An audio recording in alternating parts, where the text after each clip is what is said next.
This is the new 2023 Volkswagen Tiguan in the SEL R line trim level.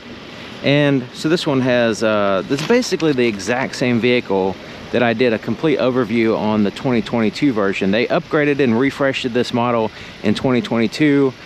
This is like the same color, the exact same vehicle, except for it says 2023 here on the window sticker. But with the Tiguan, this one does not have the third row. So it's exactly like the one that I did. Now I did the R-Line Black that had the third row, so you can check out those videos if you want to see them. But lots of room back here on the cargo area. In the second row, it has, and this is what I was going to mention about the Tiguan, is that the floors are flat, and except for the hump in the middle. But as far as getting in and out of the vehicle, the seats have a good height and the floor has a good depth, so that way you feel like you're sitting in a chair. So very comfortable getting in and out of the vehicle. Same thing here with the front. It has, the seat is a good height off the ground. The floors are nice and spacious. So it's one of those type of vehicles that's easy to enter and exit, and that's a big plus for me. That's something I really look for. When a vehicle is hard to get in and out of, I don't really care for it.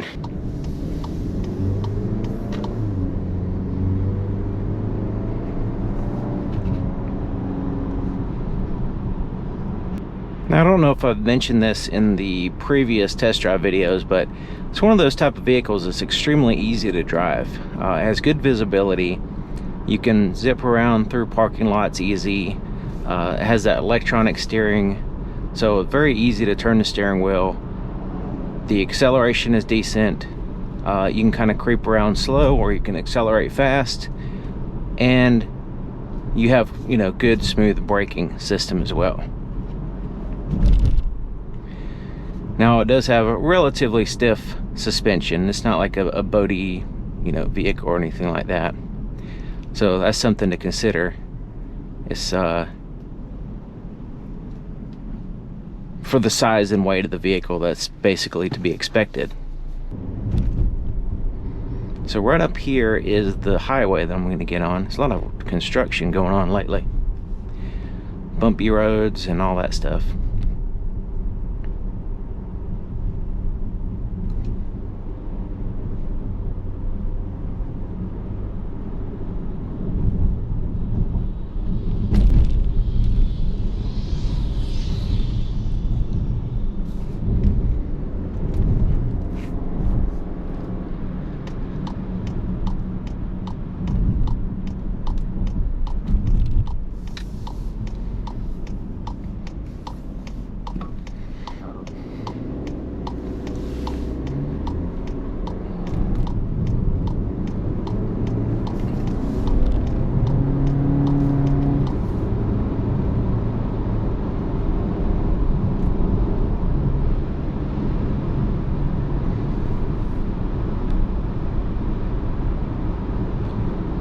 So it's a little tiny bit windy today, so there's a little bit of some crosswinds and stuff, so we'll see how it is with the wind noise. Alright, we'll go ahead and turn on cruise control, go ahead and set it, turn on the lane keeping, they call it travel assist. Alright, let's get up to 70, we'll go to 72, so we don't get run over. So yeah, it's very easy to drive, even at high speeds. Relatively quiet. Hear a little bit of wind noise, a little bit of road noise. Now the travel assist or the lane keep assist system, it doesn't have any grip sensors on the steering wheel, so you're gonna have to like keep jiggling the steering wheel constantly to let you, because it keeps popping up here. You need to start steering. But I am steering, I'm just not, there's no reason to steer when you're going relatively straight.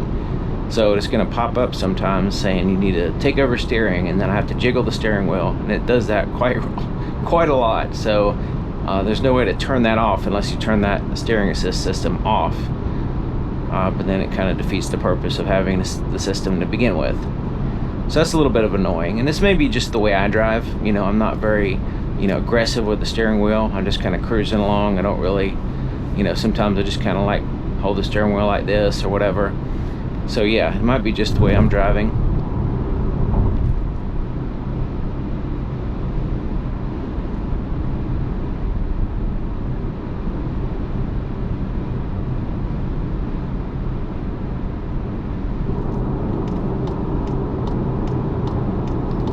Take this exit here. Alright, so there's nobody behind me, so I'm gonna go and do some hard braking on the downslope here.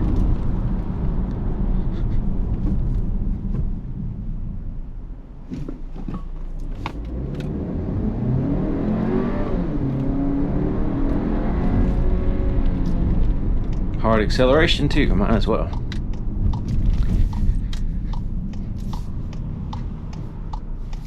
Tiguan has, for the 2023 model, has the 2.0 liter 4-cylinder engine, and it puts out 184 horsepower and 221 pound-feet of torque.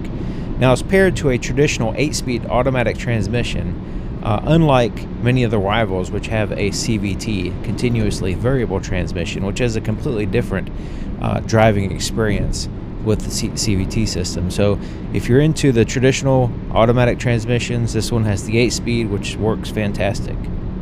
Now the Tiguan, for its size, actually has two different seating configurations. With the 2-wheel drive ones, you can get a 3rd row standard, and in the all-wheel drive, the 4Motion ones, it is a 2-row seating system. So depending on your needs as far as how many seats you need in the vehicle, and the, of course, you're going to have to get either the 2-wheel drive or the 4-wheel drive. You have a lot of options there because, a vehicle, now the 3rd row is not huge, but it does give you that added capability, which is fantastic for a lot of people. The fuel economy is interesting. It's rated at 24 miles per gallon in the city, 31 on the highway, and then a combined average of 27. I wasn't able to get that great of gas mileage, maybe because of the way I was driving it, or the road conditions, or whatever. Where I was driving maybe wasn't all that great. So I was getting, in the low 20s consistently during the time in which I was driving it, which was about a week, maybe a little bit more. But that's what the rating is. And, like I said, it just depends on, the way you drive mainly, and then your driving conditions as far as how hilly it is and all that stuff. Now you can also, if you have the trailer hitch, the Tiguan can tow up to 1,500 pounds, which I was kind of surprised. With the 4Motion, the all-wheel drive system, it has different vehicle profiles, different drive modes that you can set to kind of inform the vehicle on the conditions that you are in, so it gives you the best possible driving experience. So you have the on-road, snow, off-road, and then a custom off-road.